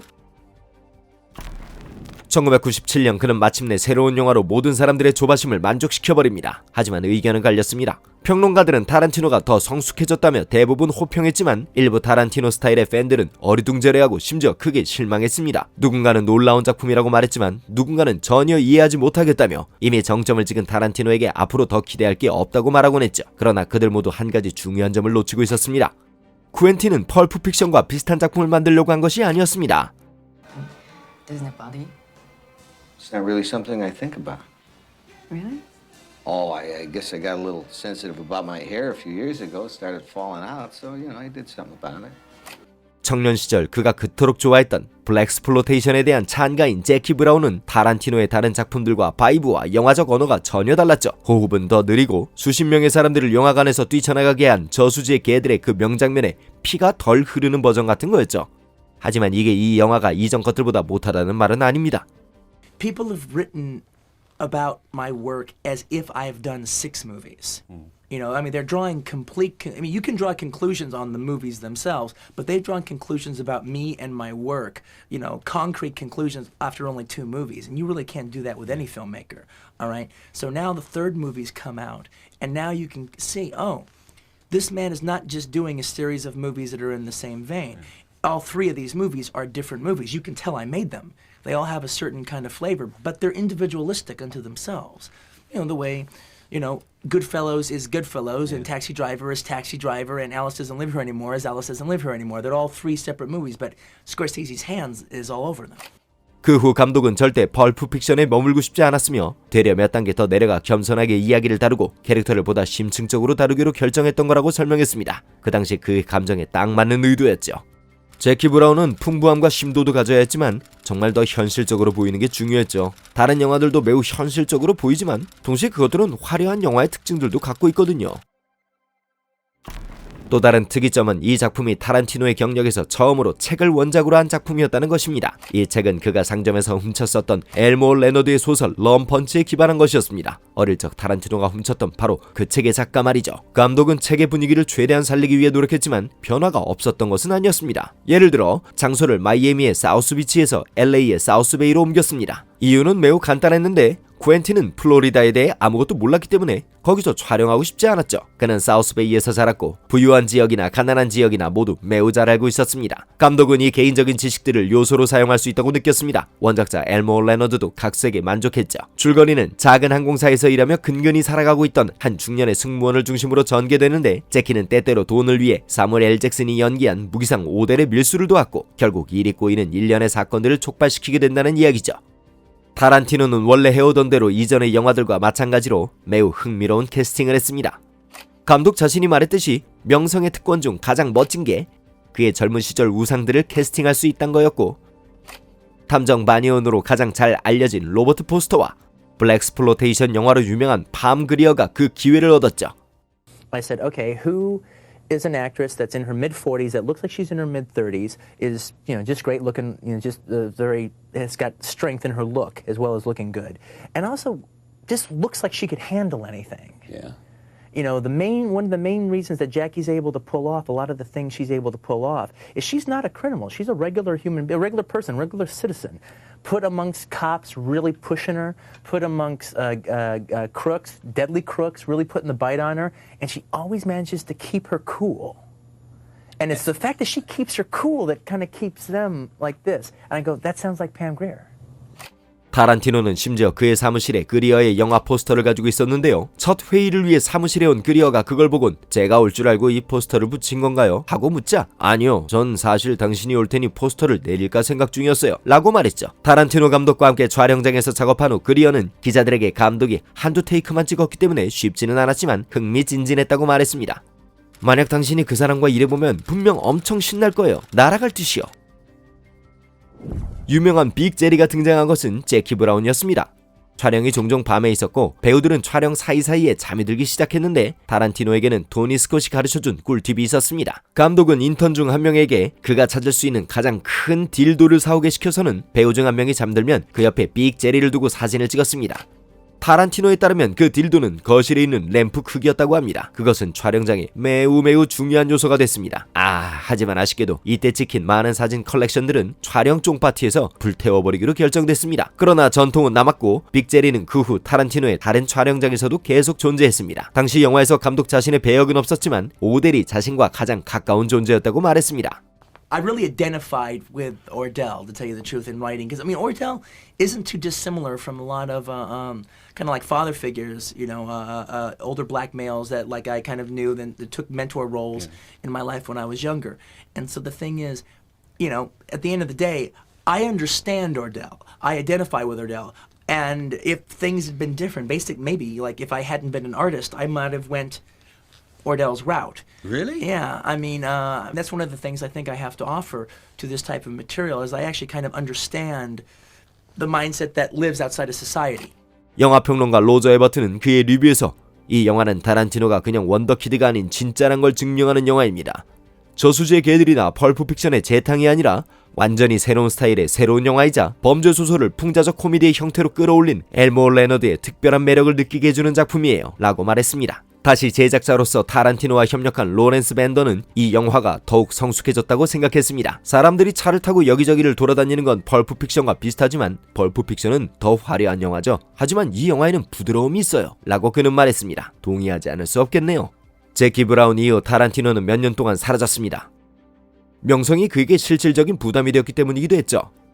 전 영화로부터 휴식이 필요했고 한동안 떠나야만 했습니다. 제 인생은 통제불능 상태였어요. 잘 생각해보니 제가 필요 이상 너무 유명해져 있더라고요. 길은 걸어다닐 수 있어야 했는데 말이죠. 심지어 도쿄에서도 그는 호텔을 떠나지 못했고 베이징에서는 영화학과 학생들이 거리에서 그를 둘러쌌습니다. 아니 제 영화들은 중국에서 개봉도 안 됐는데 말이죠. 감독은 한 인터뷰에서 정말 탈출구가 없는 것처럼 느껴졌어요 라고 한탄했습니다. 절망의 순간 그는 로버트 드니로에게 조언을 구하기에 이르렀습니다. 이 경험 많은 배우는 그에게 변장을 하고 나가라고 조언해줬죠. 로버트 드니로에게는 효과가 있었을지 모르겠지만 전 효과가 없더라고요. 모자에 안경을 썼더니 모자에 안경을 쓴 쿠엔틴 타란티노처럼 생겼던걸요. 다행스럽게도 그 당시 그는 이미 그의 수많은 비디오 테이프 컬렉션을 보관할 수 있는 파파라치들로부터의 은신처를 가지고 있었습니다. 90년대 후반 그 감독은 헐리우드 힐스에 있는 8,733평방피트의 호화로운 저택에 $300만 들였습니다. 당연히 이 편안한 집에 훌륭한 홈시네마를 갖출 수 있었죠. 어느 날 가수 피오나 애플은 그녀가 코카인 중독을 어떻게 극복했는지를 설명하면서 타란티노의 홈시네마에서 괴로운 밤을 지낸 날을 회상했습니다. 그녀는 쿠엔틴과 폴 토마스 앤더슨 사이에 긴 토론을 들어야 했는데 그들의 영화에 대한 광범위한 지식과 성취를 밤새 떠들어댔다고요. QT와 PTA와 함께 하루만 거기에 가둬두면 모든 중독자들도 마약을 끊을 수 있을 거예요. 이 짧은 이야기에서 타란티노가 어떤 인물인지를 잘 알 수 있겠죠. 홈시네마에는 쿠엔틴이 혼자 앉는 빨간 벨벳 소파가 있었고 뒤에는 손님들을 위한 약 50석의 좌석이 배열되어 있었습니다. 방은 다이아 모양의 벽배와 짧은 황동 폴이 있는 벨벳 로프가 있어 오래된 영화관처럼 꾸며져 있었습니다. 행복을 위해서는 또 무엇이 필요할까요? 아마도 다른 집일 겁니다. 1998년경 타란티노는 동부 해안의 호텔에서 살지 않기 위해 맨하탄의 웨스트 빌리지에 아파트를 구입했습니다. 영화 촬영을 잠시 쉬기로 한 쿠엔틴은 브로드웨이에서 연극에 도전해보기로 결심했습니다. 1998년 그는 연극 Wait Until Dark에 마리사 토메이와 함께 출연했습니다. 그는 이 경험이 재밌었지만 어떤 의미에서는 새 영화에 써야 할 아주 많은 시간을 할애한 것이었습니다. 연극에 대한 비평들은 아쉽단 평이 많았고 타란티노의 신경을 건드렸습니다. 예를 들어 뉴욕 포스트의 연극 평론가는 이렇게 썼습니다. 이 정도의 끔찍함이라면 그래도 제가 걱정했던 것보다는 낫네요. 타란티노는 사람들에게서 평판이 떨어질 걸 걱정하기 시작했습니다. 개인적으로 받아들이지 않으려고 노력했지만 그건 충분히 개인적인 것이었죠. 그건 연극에 관한 게 아니었어요. 저에 관한 것이었고 어느 시점 저는 끊임없는 비판에 너무 살이 빠지기 시작했어요 라고 말했습니다. 그 후 그는 자신이 가장 잘하는 일, 이야기를 쓰는 것에 집중하기로 결심했습니다. 1998년부터 2000년까지 타란티노의 유일한 영화 작품은 아담 샌들러와 함께한 코미디 영화 리틀 니키에서의 역할이었습니다. 언론은 다시 그 수다스럽고 건방진 감독이 어디에 숨어있는 건지 궁금해하기 시작했습니다. 빈정거리는 기사를 길게 쓴 일부 기자들은 열광적으로 이 할리우드 원더키드의 경력을 비하했습니다. 물론 말도 안 되는 일이었죠. 타란티노는 그저 다시 카메라를 잡기에 충분한 시기와 작업을 기다리고 있었을 뿐입니다. 제가 펄프 픽션을 만들었을 때 저는 그 영화를 위해서라면 죽을 수도 있었고 그런 게 느껴지지 않는 작품이라면 어떤 영화에도 제 이름을 올리고 싶지 않을 거예요. 제 작품을 사랑해주는 분들에게 빚을 지고 싶지도 않고 한 방에 사라지고 싶지도 않아요. 완벽히 의도된 할리우드로부터의 망명 기간 동안 그는 여러 대본을 동시에 작업했습니다. 2차 세계대전 중에 일어나고 있는 이야기도 있었는데 각본이 점점 복잡해졌어요. 제가 쓴 것 중 최고의 작품 중 일부였지만 어느 시점에서 내가 대본을 쓰는 건가 소설을 쓰는 건가 헷갈리기 시작했죠. 전 기본적으로 2차 세계대전 대본을 3개나 쓰게 됐는데 그중 어느 것도 결말이 없었어요. 라고 그는 후에 베니티 페어에 설명했습니다. 그리고 이 중 일부가 그의 다음 영화가 될 것이 이미 분명해 보였지만 어느 날 파티에서 쿠엔틴은 우연히 우마 서먼을 만나게 됩니다. 3년 동안 보지 못했던 여배우는 오래전 펄프 픽션 작업 이후 재밌는 게 없냐고 물었습니다. 어느 날 촬영이 끝난 후 그들은 작업하고 싶은 영화의 종류에 대해 이야기를 나누게 됐죠. 쿠엔틴은 70년대 스타일의 쿵푸 영화를 만들고 싶다고 했고 우마는 폭행을 당하고 웨딩드레스를 입은 신부가 나오는 영화의 첫 번째 장면을 떠올렸습니다. 대화에 영감을 받은 타란티노는 대본을 30페이지나 썼지만 별 진전이 없었죠. 또 새로운 걸 시작하기엔 그의 전쟁 영화도 훨씬 더 일이 커지고 있었고 당시 너무 많은 다른 감독들이 2차 세계대전 관련 영화를 작업하고 있다는 것에 괴로워하던 상태였습니다. 그래서 타란티노는 그 신부의 이야기에 집중하기로 결심하고 여배우에게 생일 선물로 2주 안에 대본을 다 쓰겠다고 약속했습니다. 전 항상 그녀를 저만의 여배우로 생각해왔습니다. 그래서 주말에 집으로 돌아가 영화 킬빌에 사용된 몇 페이지를 써냈고 어떤 영화를 찍을 건지 결정한 상태로 그녀를 기다렸죠. 하지만 킬빌의 촬영에 대해서는 2부에서 이야기할 겁니다. 2부가 얼마나 빨리 나올지는 여러분에게 달렸어요. 댓글과 좋아요도 눌러주시고 놓치지 않게 구독도 해주세요. 타란티노의 다음 영화와 정말로 타란티노가 은퇴할 것인가에 대해서도 얘기해보죠. 다음을 기다리는 동안 화면에 나타난 영상도 클릭해보시면 더 많은 이야기가 있을 겁니다. 자, 여기까지 바이오그래퍼였습니다. 금방 또 만나요.